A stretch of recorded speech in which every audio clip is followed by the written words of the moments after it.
welcome, Thomas.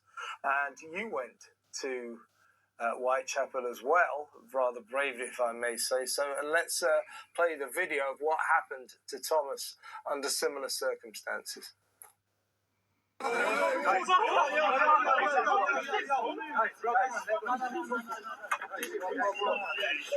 robbed you. Pardon? I robbed you. You robbed me? Yeah, look, don't record me. I'm telling you, don't record me.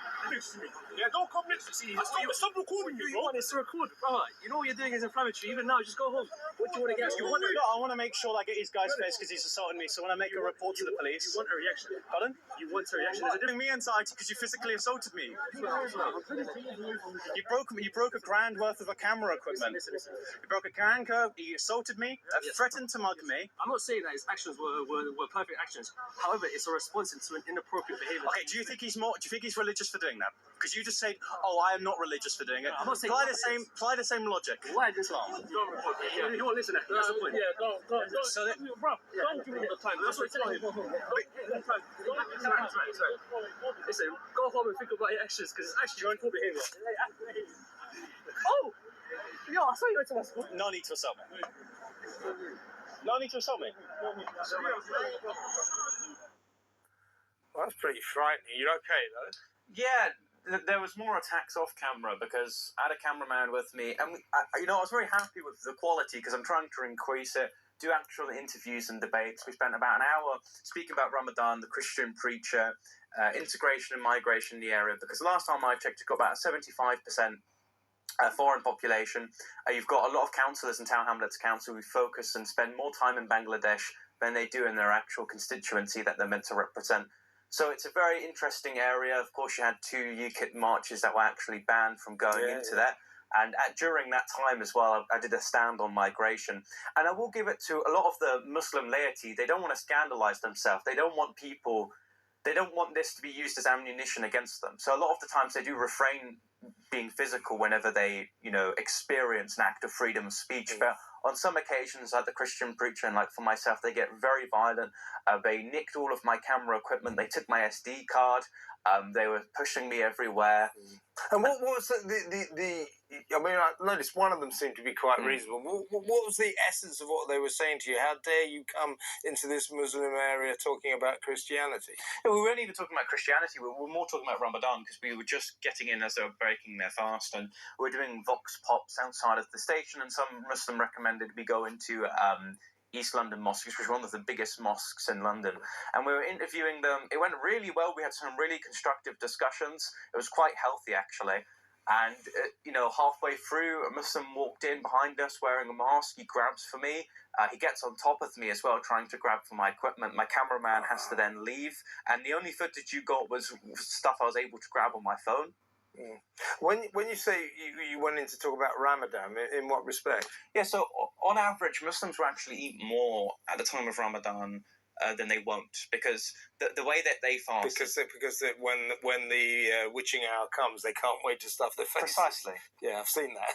Yeah. So were you asking them about that? Yeah, we were asking them because, of course, it's in the same time of Lent where Christians have to fast, mostly abstaining from meat, dairy, oils, becoming vegan for over 40 days. And then you compare that to essentially changing your life so you're just eating more at night. It's a very interesting discussion apologetically, just simply because the Muslim community has been able to strive in dawah, convincing people their religion is true, by convincing them that Ramadan is very pious, that we fast for a significant period of time, when I don't really think it's fasting. You can say it's a religious practice and you're celebrating something that's holy, and of course as a free individual you can do that, but I think we should really talk about breaking the misconceptions of that certain religious practice, and unfortunately I got battered as a result of it. And even then, when I called the police... Well, wait a second, Thomas.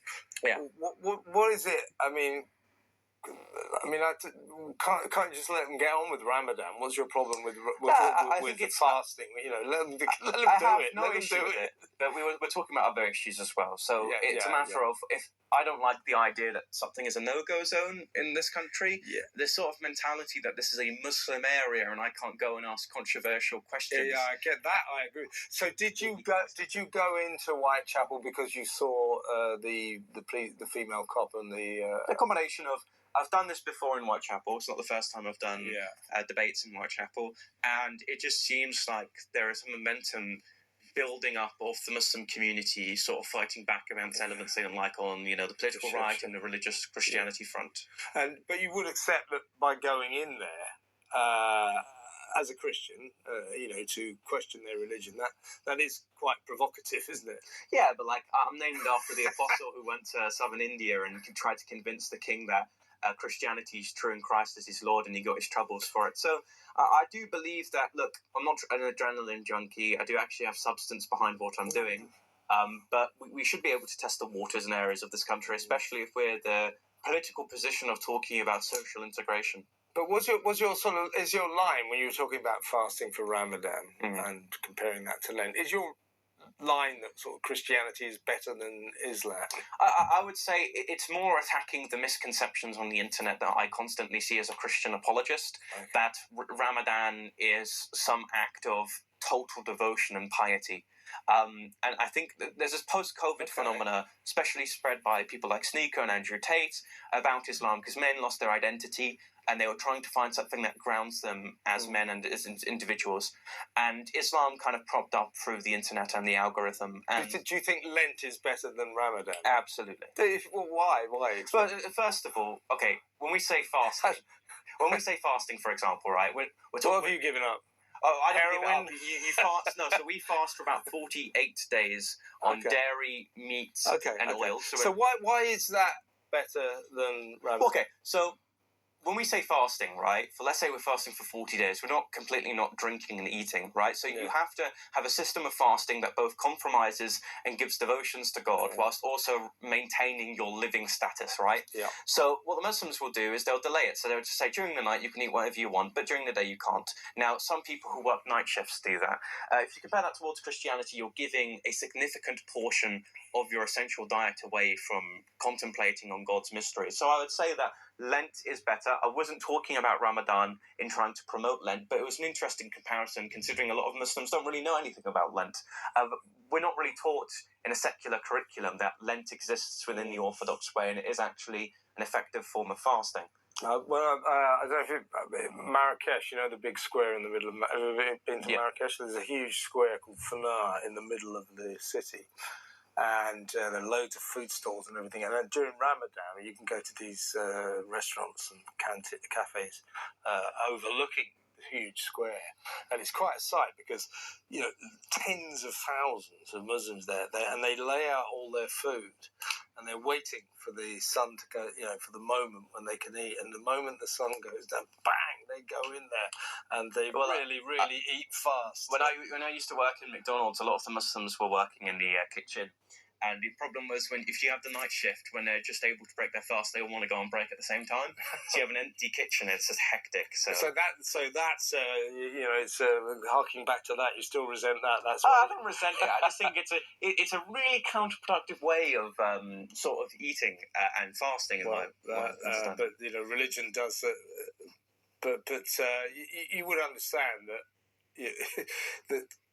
I'm not batting for either team here, but going into a Muslim area and saying I think that Ramadan is relatively rubbish compared to Lent is slightly provocative. It's provocative, but someone has to highlight that firstly, Christianity exists on the national stage as a religion that was set by my ancestors, and that it is a religion that it is a protected class like Islam is. For the longest amount of time, I feel like Islam has been put on a pedestal quite unfairly, and it doesn't just hurts Christians and Jews and so on and so forth. It actually hurts the Muslims because they're put on a pedestal and they're seen as more protected than other religious groups. It means they get unfair flack for it.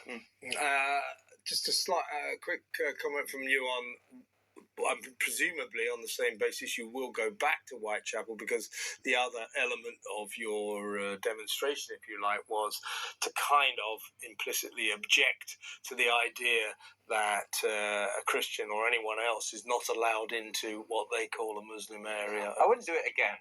I wouldn't go outside of the mosque, but I would certainly do a stand if I'm able to get ample security, if someone wants to organise a protest, but I'm not going to just for no reason whatsoever cause massive aggression. But, okay, well, let me ask you just conceptually, do you think that the fact that there are definitely a fair few areas like Whitechapel where the residents consider it almost to be an Islamic republic, a Muslim area that others are not allowed into, is that a source of concern for this country? It absolutely is, and the reason why is there's no template of Britishness that these people can attach themselves to. If migration only happens in certain concentrated areas, it means that they completely come other to other areas of the UK and they can't communicate properly. And it's not just going to affect the native population, it's also going to affect these communities as well, because then they're blamed for no reason other than they've just done something that's permissible for them. Okay, and last question, very quickly. I know this is old ground for you, but I haven't spoken to you since you sort of switched from Reform to Ben Habib's Advance UK Party and now Rupert Lowe's Restore Britain Party. You've been on a journey. Why is it that you think that Restore Britain is better for you, and I assume young people generally, than Reform? Recent poll came out that said, I think we're a few percentage points away from being on par between 18 and 24-year-olds with Restore Britain, because I think it's optically better.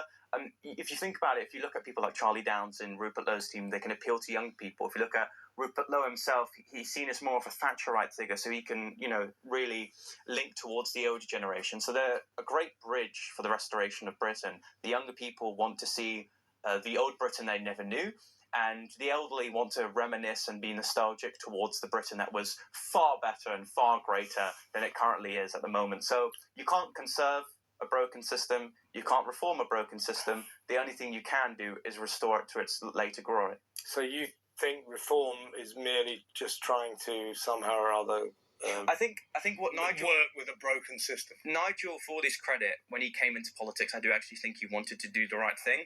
But with UKIP and the Brexit Party, you've begun to notice that the only winning strategy for him is to take part of the Conservative Party and become like the establishment in order to have the possibility of winning. Now, that's never going to respond in a good way to the right-wing voting bloc because we vote on principle, not compromise.